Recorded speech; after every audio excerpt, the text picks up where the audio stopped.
our beloved viewers. You are watching on Live RTD channel. Welcome to this English news edition. Here are the top stories.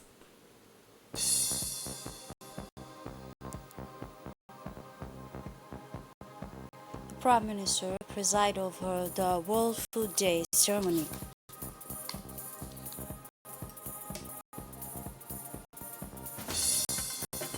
The U.S. Secretary of State visited Egypt and Saudi Arabia. Those were the headlines. Thanks for joining us in our newsroom. It was this morning where, under the bright of sun, the friendships, and in Wea, in Arta region, Djibouti joined the rest of the world to celebrate Warful Day, a day of capital importance placed under the patronage of the Prime Minister Abdul Qadir Kamil Mohammed, carrying a theme that resonates like a call of the souls. African water is life, water, nourishment, and let's not leave anyone behind. The ceremony was attended by high-ranking personalities, reinforcing the unwavering commitment of Djibouti towards food security and the preservation of its precious natural resources.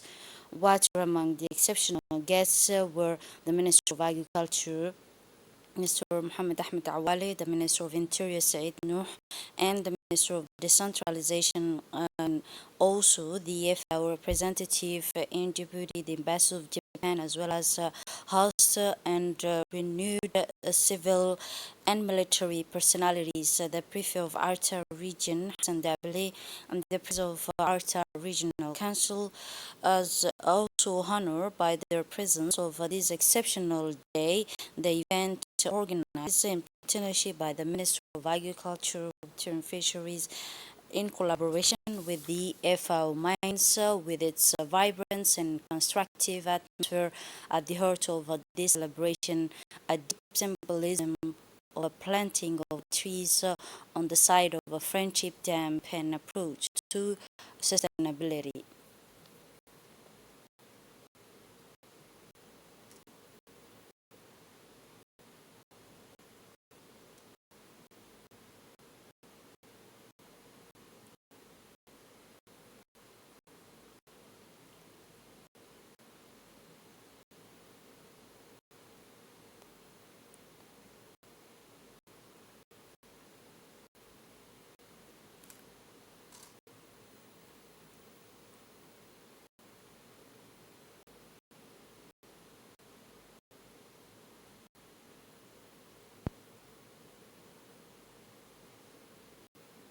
And also in his speech, the Minister of Agriculture, Livestock, Mr. Mohammed Ahmed Awali, on this occasion of celebration of the World Food Day in Wea, the minister said in his speech, it is an honor for me to speak today on this occasion in Wea region to celebrate the World Food Day. The event that brings us together today is a crucial importance, reminding us how fundamental diet is in our life and in the world. This year, our theme was particularly significant, deep, which the water nourishments and not leave anyone behind. This was Sambas very essential, said the minister. For his part, the Prime Minister Abdul Qadir Kamil Mohammed said in a ceremony marking the World Food Day, I am proud for participating this unwavering commitment to access of drinking water, and for the Minister of Agriculture launched an essential project including water reservoir, and for this ceremony in Wea, the initiative symbolizes hope, a better features illustrate to concrete effort in each interior region, said the Prime Minister. The new director of IOM, Ms. Emma Pope, the International Organization of Migrations, was received today on an official visit to the Prime Minister this marking his her first visit to the region.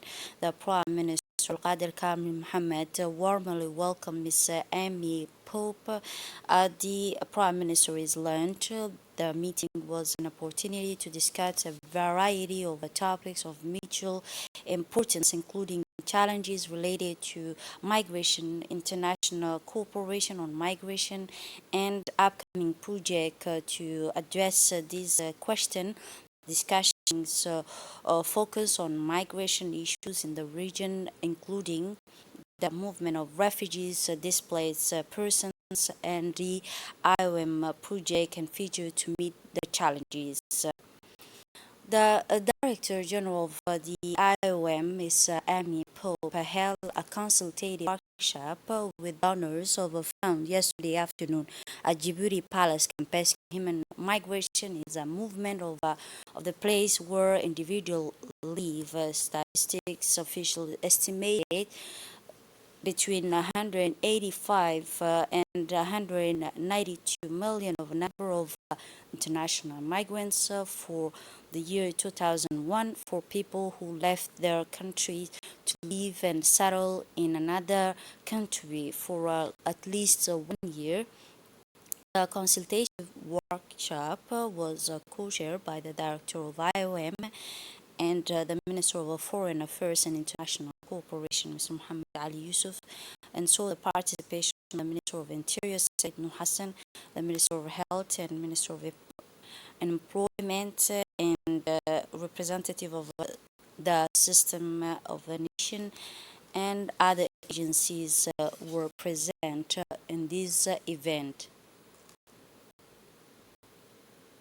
For his part, the Minister of Interior said in his speech that the collaboration of the IOM in his speech has put in place a national migration plan to provide and manage aid and assistance for migrants and the migrants in Djibouti. Thanks to the geographical position, it plays a pivotal role in the effective means of finding long-term solution to manage migration flow in the region and migratory flows in the region of Djibouti. For his part, the Minister of Foreign Affairs and International Cooperation said that the consultation workshop, Mr. Mohammed Ali Yusuf said in his speech that the consultation workshop is a major stake and of volunteer migrations and forced migration internal for the countries is also increasing, but we are then talking more about the population movement. Let me start by extending our warm welcome and greetings to Amy Pope, who has been successfully elected Director General of the IOM, the International Organization for Migration.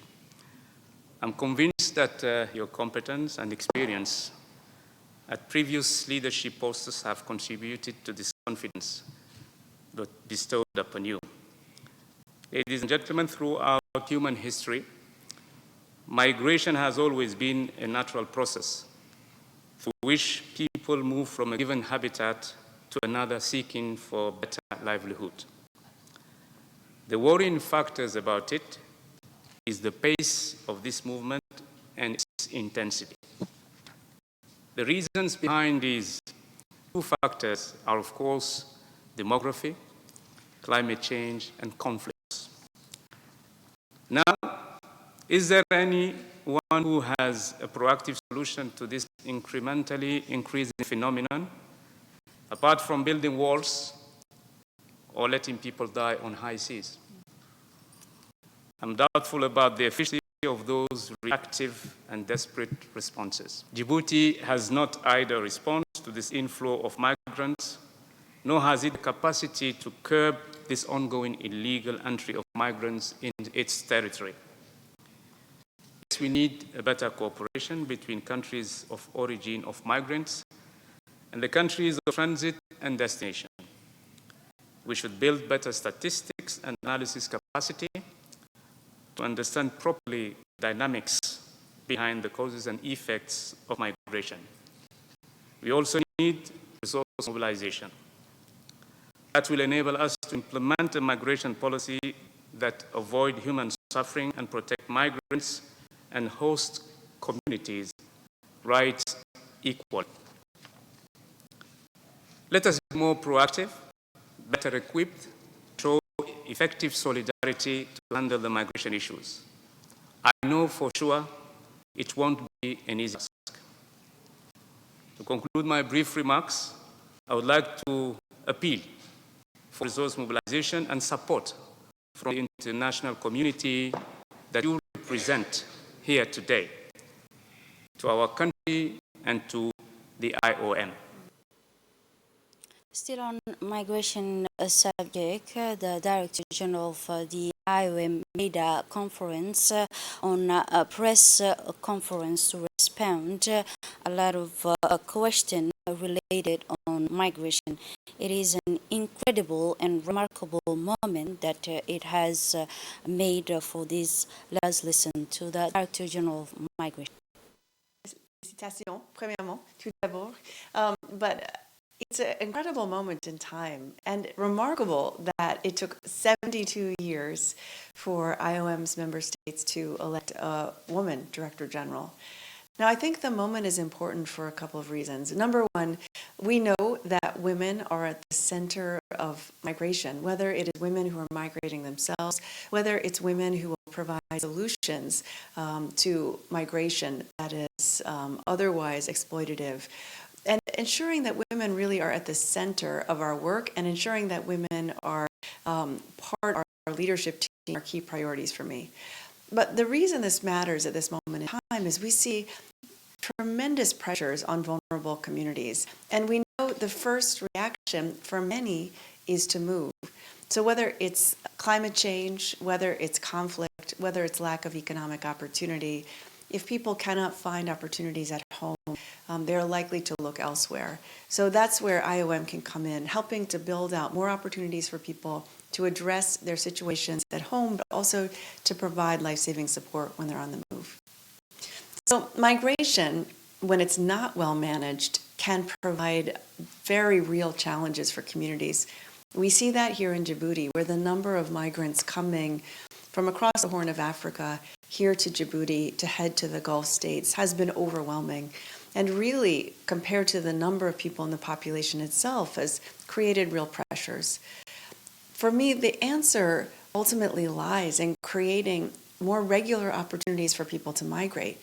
To migrate is human nature, and more importantly, there will be job opportunities for migrants to get, whether it's here in Djibouti or whether it is in the Gulf states or whether it's in Europe or elsewhere in the world. So our job as the International Organization for Migration is to make sure we connect people with regular migration opportunities. That means migrants' rights are more likely to be protected. It means that we are ensuring that communities are not overwhelmed with large numbers of people on the move, but it also provides important development assistance for the communities where the migrants come from. So ultimately, using migration as a tool for development, as a strategic tool for responding to some of the pressures we're seeing within communities is absolutely critical. We need to recognize, first and foremost, that women and girls, unfortunately, are often targeted. They're often victims of existing discrimination in societies. They often have less access to economic opportunities. In the case of many women and girls who are going for jobs in the Gulf, for example, they're more likely to go into domestic work where they're less likely to be seen. And therefore, if they need help, they're less likely to have the opportunities to seek that help. So it's critical that as we build out solutions for our organization and as we work with government actors and other policymakers, we recognize the unique vulnerabilities of women and girls. We build in those protections, and we ultimately look for ways to empower women and girls in creating the solutions that will work best for them. As part of the International Rural Women's Day, celebrate every year at the same time, the Minister of Women and Family and the National Union of Djiboutian Women, UNFD, jointly made a ceremony this yesterday morning, 15 October, at the Bawadi Mall, a trade week dedicated to the handcraft of a rural women's cooperative in our country, an exhibition and sale of various craft and agri-food product is an opportunity for our women to take advantage of this hypermarket is a clientele to sell the product of their know-how, their celebrate every year in 15 October, International Rural Women's Day is an opportunity to promote the activities of women in rural areas and in particular to take a step to ensure that their contribution to agricultural and non-agricultural production is recognized. At least that's the trust of the craft trade week which kick off this Sunday morning at the Boadi Mall, organized by the Minister of Women and Family, jointly with the UNFD. The ceremony to launch the trade week of the craft and agriculture food products from Women's Cooperative in the 5 region of the interior region of Djibouti.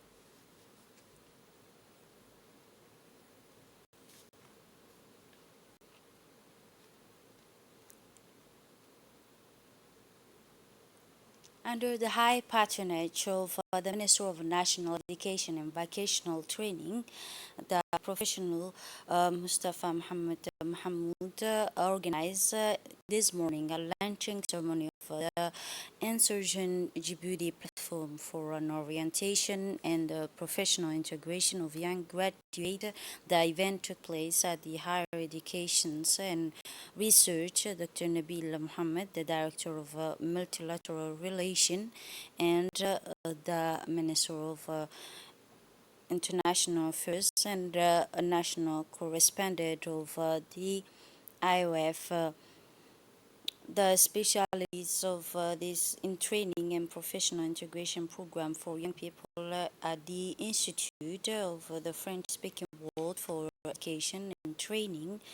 Many MENFOB executive and manager also took part in this event, including the General Secretary of the General Secretary of Educational, Mr. Muhammad Abdullah Mayub, and Abdul Qadir Muhammad, Senior Executive of MENFOB, as well as the leaders of business and educational establishment, the capitals, and the region inside took part in this ceremony. Officials and participants first followed a presentation of the Insurgent Djibouti MENFOB 2023 platform and the results of a pilot phase for resource and useful information. The platform aims to facilitate the professional integration and help them to find opportunity that match their skills and aspiration.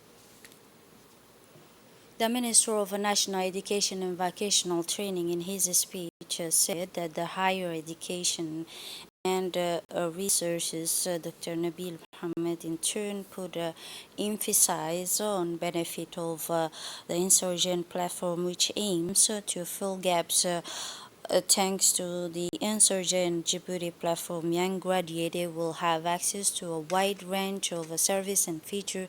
These include access to job offer and the internship advice on writing CV and cover letters, information on profession and sector activities, as well as resources to develop their skills and their employability.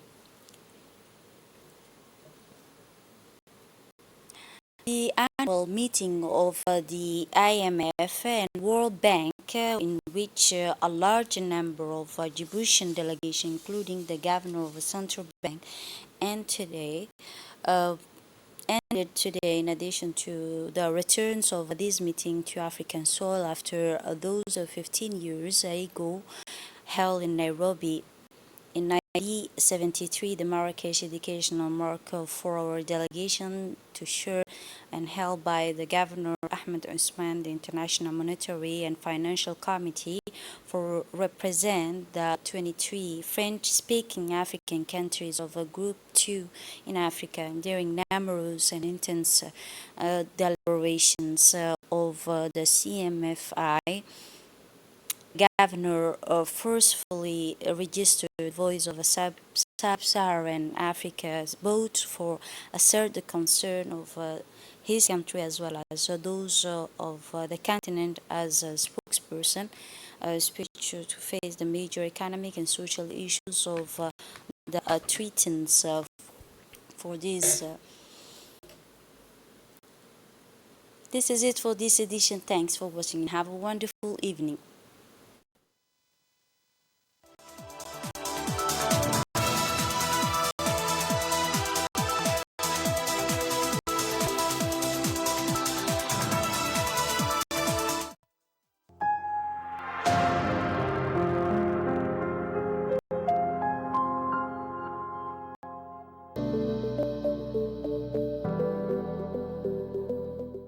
Jeune diplômée,